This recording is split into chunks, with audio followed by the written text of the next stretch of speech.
This is Jamey with Still My Art Games, and today I'm going to talk about my favorite mechanisms in the new Magic the Gathering set, Strixhaven. School of Mages, I think is the subtitle, but Strixhaven is what I've been calling it. And am super excited about this set, or I was super excited about this set because I love magical academies and fiction. Magic is a game about wizards and magic and casting spells, but they hadn't really ever tied it to a school that I'm aware of. And I love, the Harry Potter style of magical academies.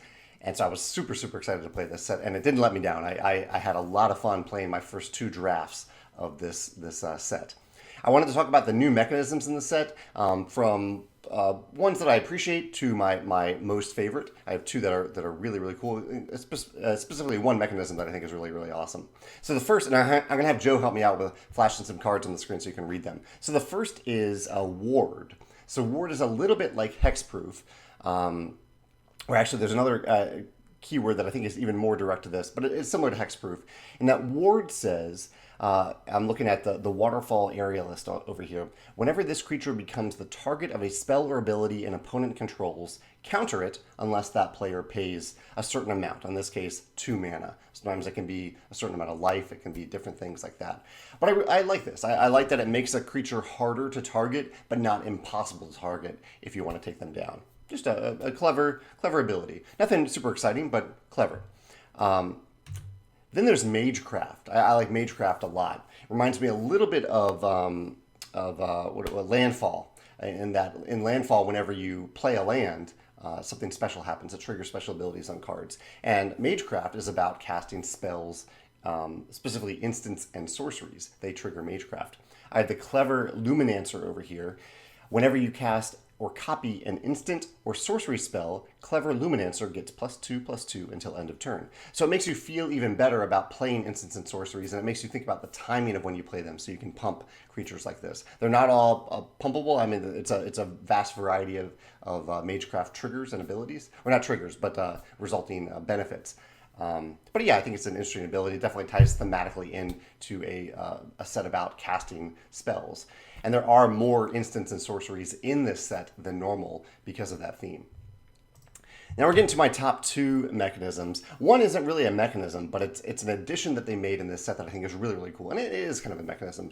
Basically, Magic reprinted some very powerful cards from the past. And with brand new art, like very distinctive art. I have Counterspell up here on the screen. And these come in the packs of cards that you draft. They are not legal for like the standard constructed format, but in a draft, anything you draft out of that pack is eligible for you to play. And this leads to some really cool moments when you play, where someone pulls out a card that doesn't belong in the set because it isn't part of the set. It's a like this Counterspell doesn't come up very often in this set, but I drafted. I was like, wow, this is so cool. I have an actual Counterspell, like the original Counterspell in my draft, in my deck, and I get to actually play it and surprise someone with it because they're not expecting that. It's not a normal Strixhaven card. And so I love that addition. I love that they were able to find a clever way to bring in these cards from the past without ruining, I guess, the balance of all these modern formats, but making draft a little extra exciting and a little extra unpredictable, which I'm perfectly fine with in draft with these spells. Now, my favorite mechanism that I wasn't sure about, I didn't even understand it when I originally heard about the set, but it is this learn and lesson mechanism. So there are two cards here. I have Pop Quiz, which says draw a card and then learn. And learn says you may reveal a lesson card you own from outside the game and put it into your hand, or discard a card to draw a card. So you can do one of those two things if you want. And the sample lesson card that I have is called Introduction to Annihilation. It says exile target non-land permanent. Its controller draws a card.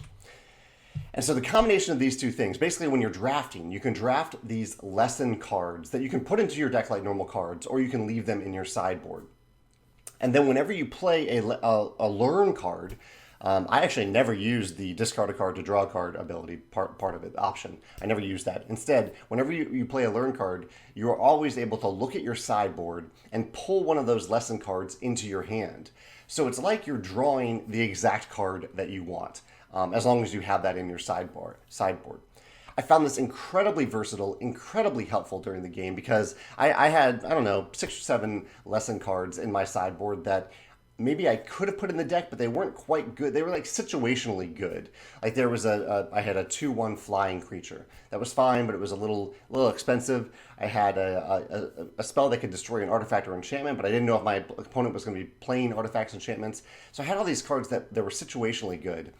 And I could play these learn cards, which were fine on their own, not great, but fine on their own, to pull exactly what I needed from the sideboard into my hand at any given time. And without going through the trouble, not that it's trouble online, but the trouble of kind of shuffling your deck or going through your entire deck to figure out what you want. It's a much smaller pool, and it's not those cards aren't diluting your deck like other tutor style cards. I just thought it was a brilliant mechanism, and I think this could apply definitely to other games as well, non-Magic games, where you want to give players the option of having access to something outside of their deck and being able to pull from cards outside of their core deck.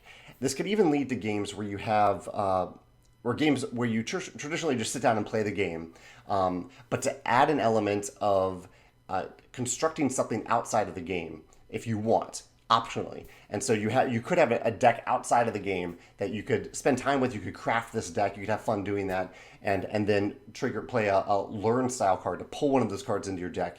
Or if you're not into that, if you don't want to spend extra time on the game outside of the game, you can not do that and just have a stack of random cards off at the side that you can pull from situationally. I don't know, just a really cool mechanism, really cool design space that Magic is exploring here with this learn lesson mechanism. And I'd love to hear what you think in the comments about this mechanism and the other mechanisms in Strixhaven. Thanks.